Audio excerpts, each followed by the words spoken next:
So now that you have made your list of supplies that are needed for classroom instruction as well as your production, now it's time to think about where do I find the money to purchase all these items?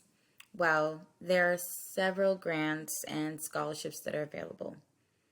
Where do we find these grants? Well, Godot offers two main grants that I will talk about later. Your district may offer small grants for teachers as well as local businesses that support schools.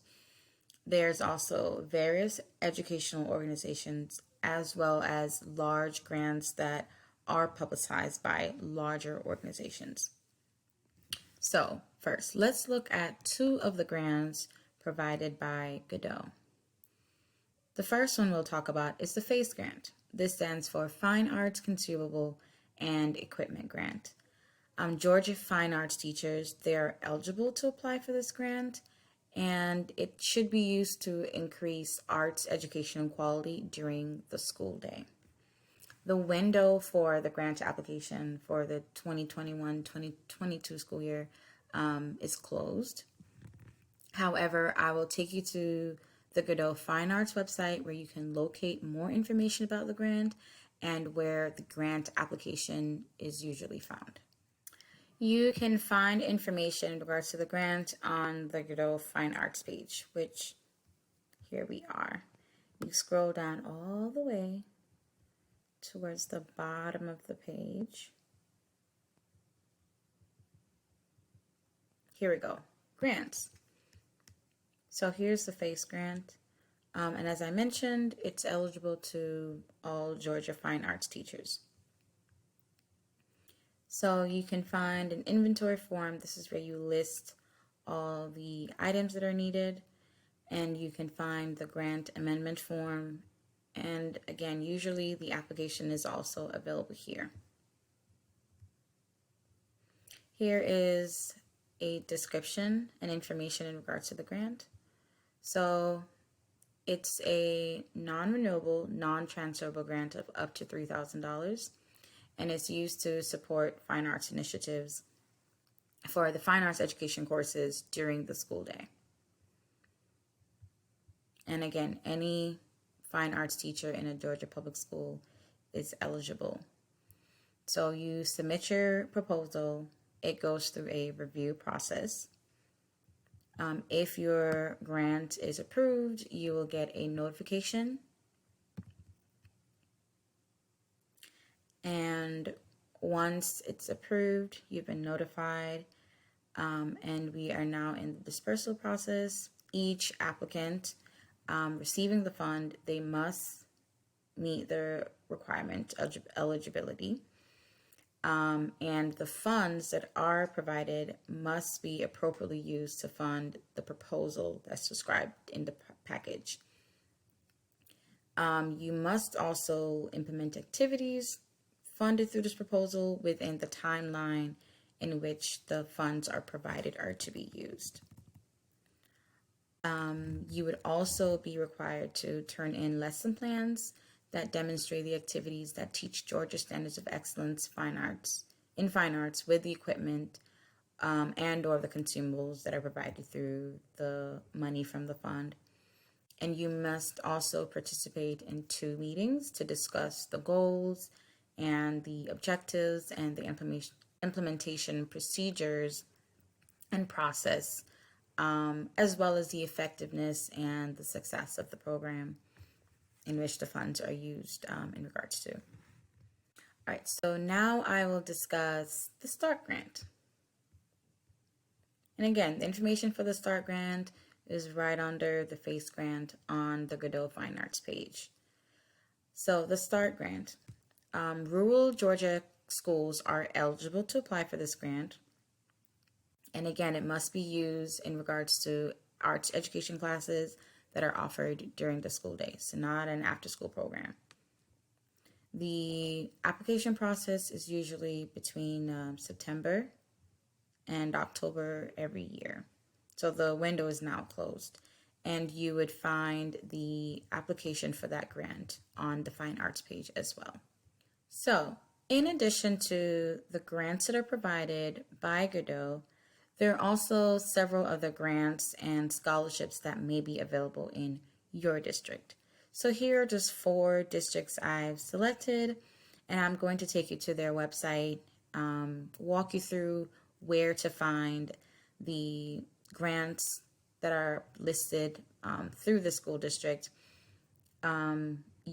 If I did not list your specific school district, you can also find these pages on your district's website as well.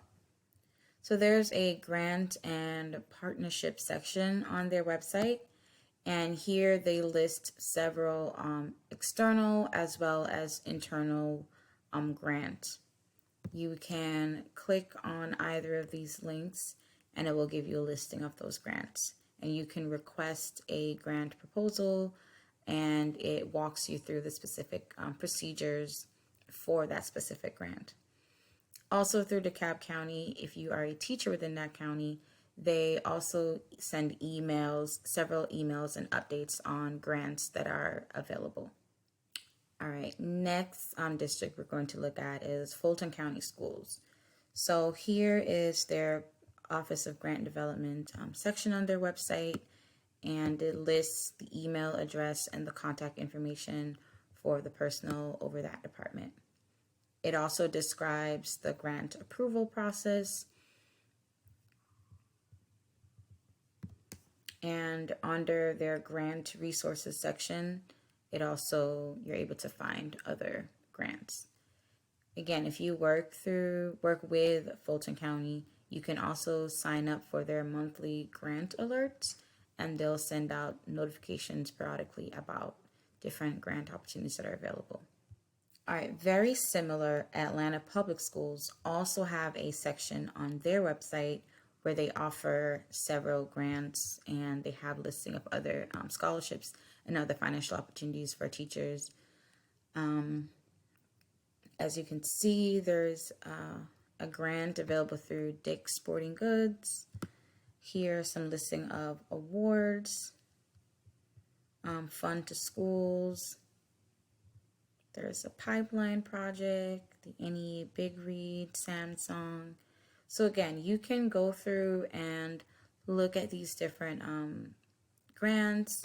You can see what the requirements are, how much money is provided through the grant, and then they also have the websites that you can click on, which will take you to the application for these different grants.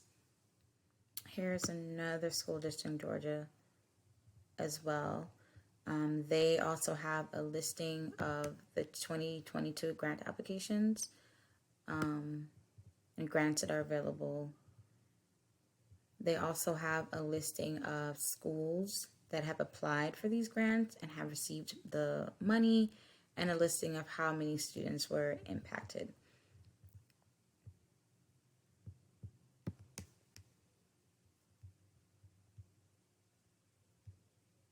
So I may not have listed your school district, but you can always Google or search your school's site. You can search grants, scholarships, and they usually have a page with this information provided. So outside of applying for grants and scholarships through Godot or through your school districts, there are several events and things that you can do to fundraise to provide the materials needed for classroom instruction as well as for your productions. So 1, you may host a talent show. You can also do a cookie dough fundraiser. You can ask local businesses for sponsorships. You can sell advertisement space on your play program. So, for example, my spring show, I am selling ad spaces to local businesses where they can purchase a page to promote their business in the school's program. That will be distributed to our audience members when they show up for the show. You can also host a bingo night. You can host a car wash. So recently, the students from my drama club, as well as the actors in our spring show, they participated in advertising and hosting a local car wash at our school for community members as well as other teachers and students who drive at our school. You may host a garage sale. So you may have parents of your students in your club or in your program or around the school to donate clothing items or several other items, and then you can host a garage sale or a yard sale and sell these items and use the profit from that fundraiser to purchase the items that are needed. You can also host a dinner theater event. So you have your students put on a performance. You could sell tickets for this event, as well as you can have audience members purchase food items at the show. Or you can include the cost of the meal in the cost of the ticket. You may also host a haunted house event in October, or you can sell candy grams during Valentine's Day. You can also sell snacks during various sporting events at your school with your principal approval. And you may even sell tickets for your school's productions and then using the money from your ticket sales to purchase other items that are needed. So these are just a list of ideas and events that you can host to fundraise money for the things that you need. Thank you for staying tuned for this webinar.